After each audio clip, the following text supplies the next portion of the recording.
Tumeanza na tenki la Kisanga lenye uwezo wa kuzalisha maji lita milioni 6 kwa maeneo ambayo leo tunaachia maji na naenda kupata huduma maji. Kama kuna mteja amepata changamoto tunakuta hilo la binafsi, atoe tu taarifa, na sisi viongozi tupo na tumewaelekeza mameneja watoke ofisini wapite baadhi ya maeneo. Unakuta mwingine hapati kwa sababu labda sehemu pameziba, kwa watafanya hiyo kazi na watu waendelee kupata huduma maji safi na salama. Mheshimiwa Waziri, mara baada ya kujia kwa tenki la Kisanga, wanufaika wanakwenda kuwa watu wa Kunduchi, kwa maana ya Kunduchi juu na Kunduchi chini, maeneo ya Jogoo, maeneo ya Mbezi Beach, maeneo ya Kwazena na maeneo ya Kwakomba na baadhi ya viunga vya maeneo ya Kawe.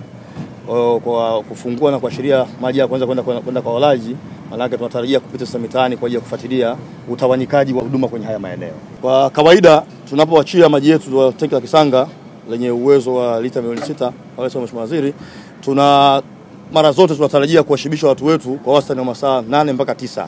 Na mara zote tukiachia maji haya huwa tunaweza kushibisha maeneo yote kwa wakati mmoja. Inawezekana baadhi ya moja kwa matatizo hapa na pale, lakini ndio maana timu zetu zinakwenda mitaani kwa ajili ya kujibu hoja ya kuhudumia, kuboresha kule mitaani waliko wananchi. Amshukuru Mheshimiwa Rais kwa kutuona, kwa kutushusha ndoo. Ndani ya siku 2-3 tumepata tabu sana kuhusu maji. Leo hii ule uhaba wa maji umeenda kuisha. Asante sana Mheshimiwa Rais na uongozi wote na waziri wa maji pamoja na katibu mkuu. Nimemsumbua sana kwenye simu. Kwa kweli changamoto ya maji ile eneo ni kubwa. Ile tenki ile pale liliwekwa pale kwa ajili ya kuhudumia eneo la Kisanga wakati fulani kuna shida ya maji. Lakini ile tenki linahudumia tu kule upande wa kule Kisanga. Tenki liko karibu, lakini hapa kuna wakati sisi ni sehemu ya mwisho sana ya maji.